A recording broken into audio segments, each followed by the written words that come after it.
This is my core, this is my center, and this is where I'm meant to be. An atom consists of 99.9% energy.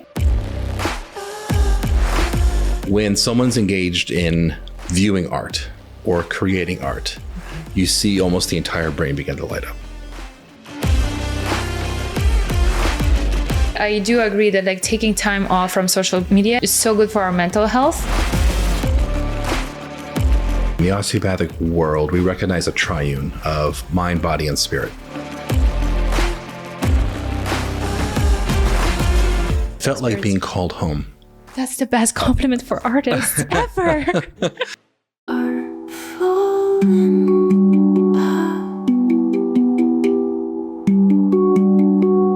Hello, everyone. Welcome to Artful Impact talk series. Today, we are at the ground floor in Echo Park, and our first guest is Dr. David Escobar, physician and art and medicine advocate. Dr. David Escobar is a Los Angeles-based family physician and medical leader with a deep commitment to whole person care.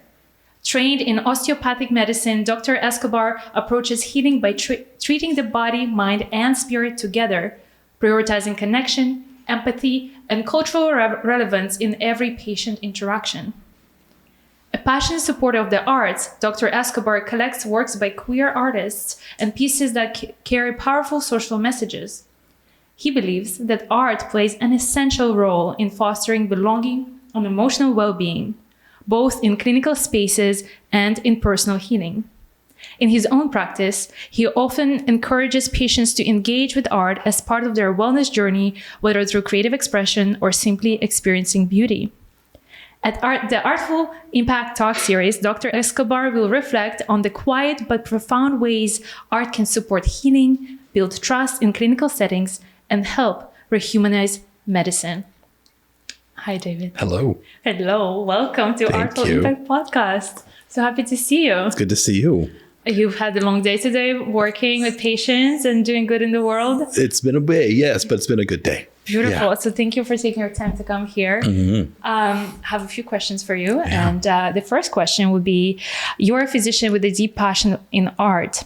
So how did that start for you, and what role does art play in your personal life today? Gosh, I think the biggest impact, the first impact I think that art had in my personal life was my own queer journey. There is an artist who's actually here in California, up in the Monterey area, by the name of Paul Richmond, who is a wonderful, beautiful painter and a very out queer artist himself. And a lot of his work really speaks to that journey. And so seeing some of his pieces for the first time, it started sparking this journey. What was myself. the feeling? Can you give us a bit more? What was did you feel like your heart opening up? Did it create a new neural connections? Can you dive deeper with us? It felt like being called home. Oh. Yeah. That's the best compliment for artists ever. Being called back to a place that you have not yet been, but know that you belong is the best way I can describe it. Wow. Yeah. I hope he hears this. I did write to him once and let him know. Did? Yes. Oh, wow. So. Wow, beautiful. Yeah. And so in your life today, what role does it play? Mm-hmm. Part of, I think the next sort of phase of my artfulness, if you will, or my appreciation for art really came about through my medical training, or as a result of my medical training. Mm-hmm. So osteopathic medicine is a bit of a niche medical community. And then within that community, there's even smaller niche of those who are engaged in palpating the creation energy that brought us all into the world, and how that we can tap into that for healing purposes and for medical purposes. And studying that can be a little esoteric, but also still grounded in science. I love this stuff. I love this stuff. And also I feel like we need more people like you, right? That can bridge these gaps between, esoteric and the true medicine, as you said, also humanizing medicine, because it feels like that is a big part of human nature. It is. Yeah. And by the way, an atom consists of 99.9% energy and information and only 0.0001 matter, which means that the reality that we perceive, which is matter, It just says that we don't really know much. So yes. Yeah. So I remember after a particular course I took with a teacher of mine that I've been going back to many times in Sedona. He holds his courses in Sedona about once a year.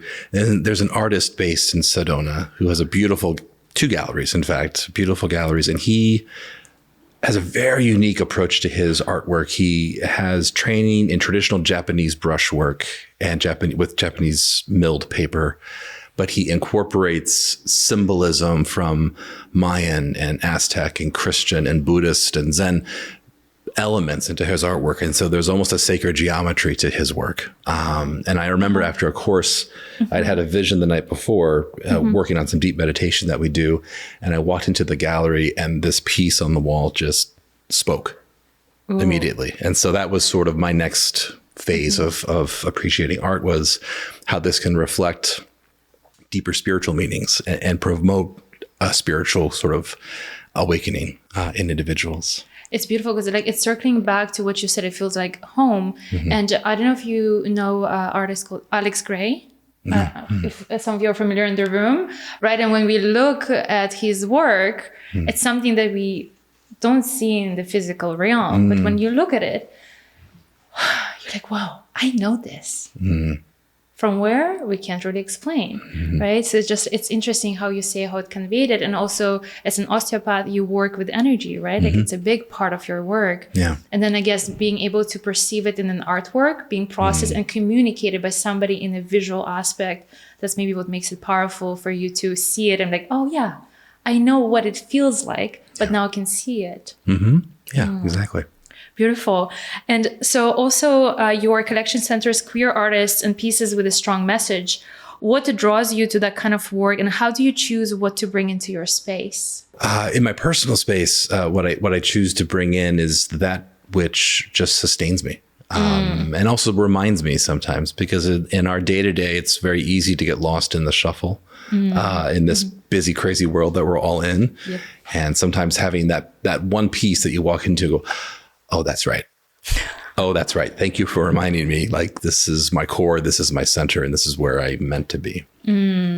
Beautiful. Yeah. And also like queer artists, like the way I see it, for example, there's like a masculine and the feminine energy, right? But like queer is kind of merging the two. It bridges them together. So I wonder if there's any meaning like that for you in the queer art that you see. You know, beyond what I've done for myself, I think in the broader community sense of what I've seen, yes, there's sort of this transcendence of, Jonathan Venice is very fond of saying, say bye-bye to the binary, which I love. I love that phrase. And if we look anthropologically and from a medical perspective, even a genetic perspective, binary gender doesn't really exist. It's a spectrum. And so if we look at queer art as bridging those energies that are usually described as polar opposites, but really in effect, they're just two bookends to a broader, more beautiful spectrum, then we see that in a lot of art. And we see that in a lot of works that bridge that gap. Yeah. Beautiful. Thank you. And I also want to talk about the use of art in medicine. And also you've talked about how the company you work for intentionally uses art to reflect the cultures and identity of its patients. And why is that important? And what kind of impact have you seen? So I work for a healthcare organization that was founded to serve a Latino population, but now serves a much broader, diverse population of medically underserved folks. So patients who would otherwise have difficulty accessing regular healthcare. And my organization holds one of, if not the largest collection of Latino Chicano art in the world. Thousands of pieces, literally. We have warehouses. It's crazy. And so across our 60 plus clinics and buildings across LA and Orange County, we have art installed from the collection in the clinics, the waiting rooms, the patient room. Well, not so much the patient rooms, but just outside the patient rooms in the hallways. And that really creates an environment that says to anyone who walks in and connects with a piece that you belong here. This is a safe space for you. So there's a cultural aspect to it. There is also, I think, an ancestral connection as well. One of my favorite paintings that we had in my home clinic that I primarily work in, which has been taken down for repair and refurbishment, so I miss it. But my favorite was this giant, I want to say 5 by 6 foot painting from a Chicano artist of a Puebla. And you just look at this painting and you see obviously beautiful architecture. You see beautiful sort of, see some drawings on the walls that the artist has incorporated into the painting. But really what you see is community. And so in this big hallway, in this large clinic that just says, this is a community clinic. And that's what the art itself just says. You don't need a sign on the door to say this is a community clinic. The art speaks for itself. That's beautiful. And what I hear from you is that, first of all, like art is now becoming more accessible, right, to everyone, but it used to be very exclusive. So now, and also if we truly look back in the history, like the art world, especially in America, was dominated by male white men, right? So, which is, now there's so much transition, and now it's like, it feels like what you guys do is you're supporting artists, right, who come of these different ethnicities and giving them a space, first of all, supporting their careers, then giving them space to be seen. And at the same time, also allowing patients to experience it and also to feel connected to their own heritage and their own background. Yes.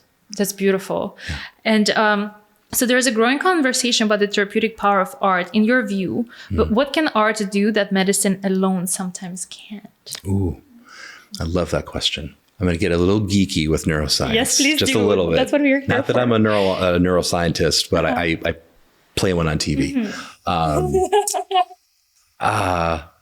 We know when human beings are engaged in any singular activity, reading, watching a movie, some banal activity, usually there's just a couple regions of the brain that are lighting up and activating that you can see on a functional MRI, for example, on advanced imaging. When someone's engaged in viewing art or creating art, you see almost the entire brain begin to light up.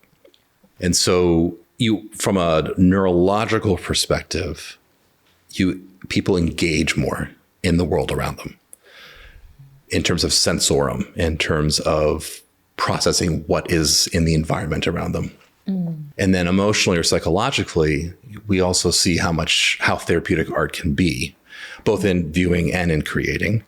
And I think from a psychological perspective, it's because it takes someone out of their ego for even a moment in time. And what do you think is that? The ego. And if we look at psychology from Freud's perspective, or even his students' perspective, we have ego, the superego, and the id. I did that backwards. The superego, ego, and id in terms of hierarchy. But when we speak of ego in psychology, it's the me, the I, the singular. My experience. What am I viewing with this piece of art right now? But when folks are really engaged in that art, that ego kind of melts away, in my opinion. And you feel more of that Jungian collective consciousness is what we tap into, I believe, from a psychological standpoint.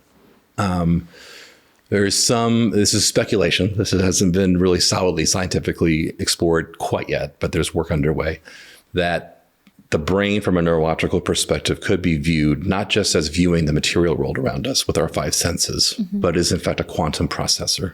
And so when we speak of atoms being mostly information and just a little bit of matter, what we take as tactile or visual or photons, if you will, is just a minuscule part of what we're actually processing with our minds and our brains. Right. And so we could say that art pieces are pure energy and the transmission of the state that an artist has been in. And I guess it's also, as we create it, that's the transmission that we put into the work.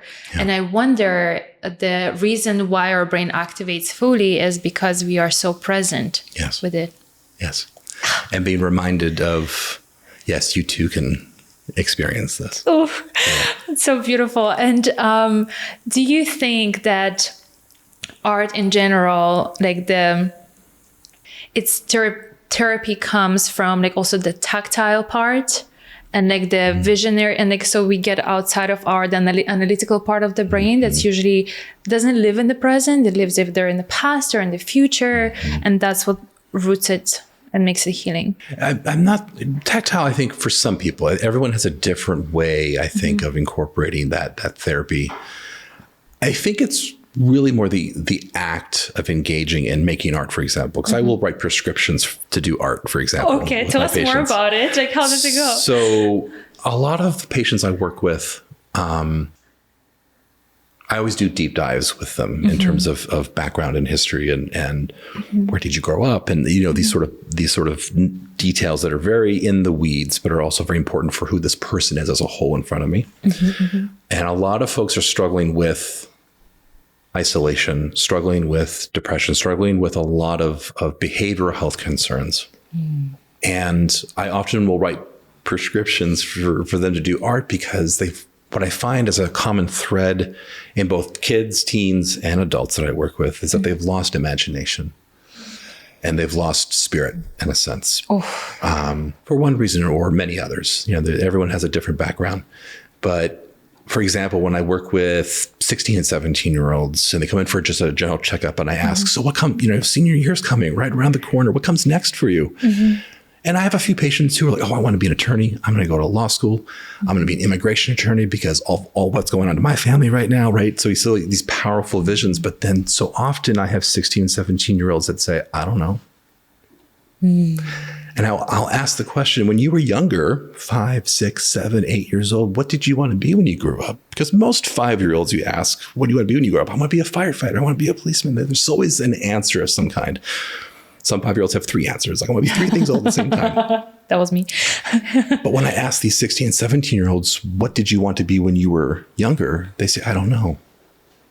And so they've lost a memory. They've lost that connection, and they don't have a way of imagineering what comes next for them. So I'll tell them, I want you to create a vision board for me, a dream board. I want you to, and it can be anything you want. You can paint, you can draw, you can do scrapbook, whatever floats your boat. I want you to at least build something. And if you feel open to sharing that with me next time, bring that to the next appointment. And about half do and about half don't because life gets busy. But when those who do it suddenly begin to actually think, I actually want to go do this thing I've always wanted to do. And so for the first time in a while, they've tapped back into that again. And the art is what brought them back around to that. Yeah. So beautiful, so powerful. And I have now so many questions because, okay, first of all, is like, there's 2 main questions. One of them is like, do you think somehow because you're constantly bombarded with social media, with like other people's dreams and what people are doing, it's so overwhelming, to choose what you want to do. And also maybe like prevents us from the like being creative of choosing the path. Do you think social media somehow has an effect on that? Or why do you think there's more people now that don't know what they want? I think because I've worked with patients of all generations now. And what I have seen with social media is not that it's not a negative, it's not a bad tool per se, but I think what happens is it does the imagining for us. Yeah. And we atrophy our skill. It's like a muscle we just stop using. Yes. Sometimes if you need to wear a surgical boot on an ankle, for example, because you've fractured it or sprained it terribly, if we don't get that muscle moving within a few weeks, that's going to start to atrophy and you start to lose its function. And I have to wonder, and this is just speculation on my part, but I have to wonder if social media to some extent, especially in younger folks, does the thinking for them in a sense, and they lose or don't quite develop that muscle. Yeah. I do believe that this is true because like for me, I'm an artist, right? And when I have this app, shout out, not sponsored, called Freedom, which is amazing. You just basically set the hours where you can access your social media and when not. So I have an hour a day, 9 to 10 a.m. So I can make my post and, get on with my day. And I notice when I don't have the app on and, it's like, we're all humans, the algorithms are so good, it sucks you in. And then my ability of imagine, and I believe that I've been told that I am a visionary. And so I see so many different possibilities, what I can make, what I can build. And when I'm on social media, it's being deemed. And also because I feel like we start comparing ourselves or whatever it is. And it's like, or experiencing it through somebody. So you're like, oh, I don't necessarily have to experience it myself. Yeah.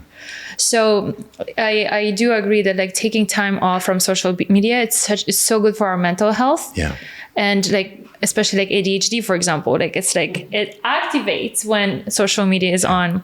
And when I did 100 days of silence, I had no social media. And the creativity, the ability to tap into visions, ability to create, it was so heightened that I could have never done that if I would have been on my phone. Yeah. And another thing is, so because you're prescribing art as medicine, and I wonder, like, and from what I'm hearing is like a mental block that is manifest in our physical body, right? Because you work a lot on the physical body as an osteopath, and it's the energy. So can you share with us more about this like connection of mental health to physical health, and also like art as a tool to bridge that? So in the osteopathic profession, in the osteopathic world, we recognize a triune of mind, body, and spirit. And that every human being, every living being truly is a combination or a melding of those three. And it's a more holistic viewpoint of medicine. And inherent in that philosophy is that every living being has within them the innate capacity to heal and the innate capacity to thrive. But there are always barriers, right? And there are challenges, and there are factors limiting that are external, and so sometimes you need to come see the doctor because otherwise we'd just be perfectly healthy all the time. But part of what the osteopathic world does, and osteopathic docs do, is try to help engineer that health back for the patient. So we're not intervening directly per se, but we're tweaking, we're tinkering a little bit physically, and there's some spiritual aspects to that as well. I've lost count of the number of patients that have had traumatic release in the exam room, in the treatment room when we're doing physical work, because trauma, the body remembers. No matter what the trauma is, emotional, spiritual, physical, it doesn't matter. The body keeps account. And I think more in granular detail, the fascia, the connective tissue throughout the body, keeps account. And so when the fascia is bound or not optimal, if you will, we have physical manifestations, and we also have spiritual and emotional manifestations as well. Right. Yeah. And I guess like what we did in the beginning, I invited people to shake off the energy and like the stress. And you know, after the deer is being chased, the deer kind of shakes off, the stress. Yet as humans, we don't really do that because it's not very like, accepted. You're just like shake off. Even though I started doing it sometimes and I'm like, it's just fun. And it's actually, do feel it resets nervous system. And so like, and there's like so many also like trembling, like exercises to release trauma and stress. And I worked a lot with osteopaths in my life, and it's been such incredible work, and I believe in it with my whole heart. I was born, and they said I would never walk, and I started walking pretty late, and osteopaths put me together, and now I can run. So I'm very grateful for what you do. So thank you so much for that. And so another question: when you think about art, identity, and healing, what's the bigger vision you're holding on to, both as a doctor and as a human being?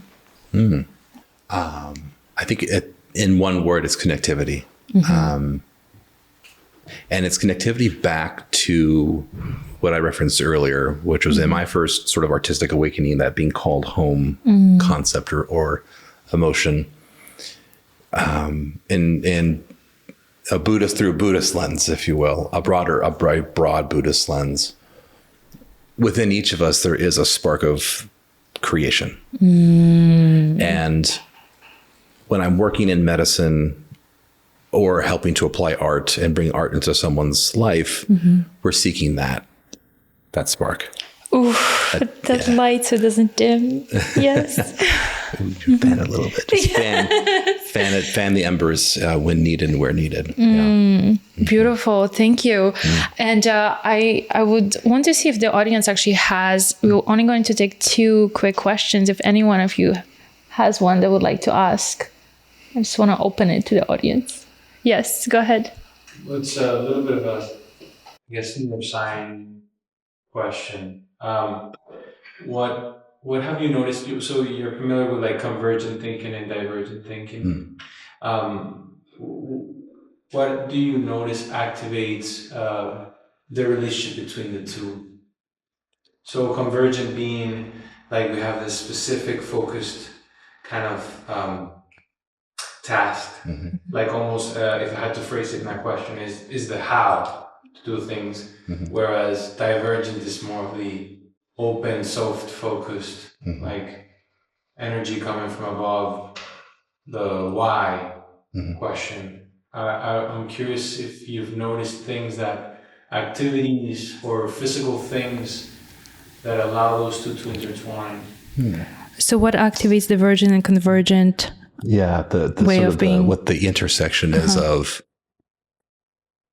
sort of your role in the material world, but then also your role in the spiritual world, if you will. That's a beautiful way. Yeah. Wow. It's a great question. It's a great question. Thank you. I feel like we should have invited some philosophers, like, a philosophy writer in the room, if I'm not mistaken. Have I seen that bridge in healthcare or in medicine? I have. I mean, I'm remembering a patient, and I won't go into too much detail, but this person had a lot of trauma in their life, tremendous amount, and was having difficulty with movement, physical movement. It had been to many neurologists, and they couldn't quite identify what was going on. Everyone just kept calling it atypical Parkinson's, which if someone tells you that you have atypical Parkinson's, they've given up. They don't know what they're talking about. I'm going to get in trouble with some neurologists for saying it. But when they say that, they end the investigation. They just, it's just that. And so we're just going to stop asking questions now, which is the worst thing a scientist can do, is to stop asking questions. But to that question, with this patient, their energy was so far outside of their body that they couldn't connect. And so the divergent and the convergent were sort of on polar opposites of this person's existence. And we were able to reunify at some point. Through grounding exercises and like embodiment? Osteopathic manipulation, and then also journaling. Oh. Yeah. Wow. So processing the trauma. And then also this person had never been given permission, if you will, to express themselves. Oof. Yeah. And so being able to finally write down thoughts and feelings and was an awakening. And so it brought those 2 points back together. Yeah. Wow. Yeah. That's so powerful. And the importance of us expressing ourselves. Yeah. And not dimming our light, because if we don't express, we dim our light. And when we dim our light, then we don't have life force to live and thrive and to be healthy. It's so beautiful. Thank you. Thank you so much for this question. Yeah. I appreciate you. One more question. Yes. Kind of on the same note, not specifically, but approximately, like what percentage of diseases and health issues are really based on either environmental, psychological, emotional, and not just some genetic previous, So, yeah. You know what I mean? So the question is, I'm just going to share. So the question is basically, what is the distribution of the percentage of our diseases based on the environmental causes and not on our genetic predisposition? And yeah. Not to be cheeky. We like cheeky. But I'm going to say 100%. Wow. In biology, we have this concept of nature versus nurture in terms of biological development, which is a bit of an antiquated concept now because it's very bipolar. It's very, very, one or the other. And in reality, I think we see such an integration of everything in one's existence that impacts health. And that can run the entire gamut from a genetic blueprint all the way to sociopolitical stresses and socioeconomic stresses and everything in between. I was actually speaking with someone today in clinic who was affected by the fires in Altadena. And they were having a conversation. I was shouting up here, and they were having a conversation about their kidney disease. And the physician, who was very well intentioned, a very good family doctor, said, "I really need you drinking more water. This is important. You're not drinking enough water. Your kidneys are struggling because of this." And this patient said, "I can't drink the water from my tap. It's not safe." Oof. And this person's on a fixed income, and buying bottles of water is doable, but not feasible, really, in the amount of quantities that we would recommend. And so immediately there's this socioeconomic barrier, but also an environmental and sociopolitical barrier that, and maybe there was a genetic predisposition to that renal, who knows? But all those confluences are now driving this individual's capacity for healing and health. Oof. Yeah. Wow. And I guess that's where your partner Sean comes in for making environments better with healthier water and healthier soil. So you guys are such a great team. I like to joke that we're trying to heal me one patient at a time and he one ecosystem at a time. Yeah. Wow. David, thank you so much for healing one patient at a time and also giving us guidance and advice, and also for your appreciation for art and now sharing it with our listeners so that if you're an artist, you're encouraged to make more art. And if you are looking for some healing, then art is a great way to do so. Thank you so much, David. Thank you. Thank you.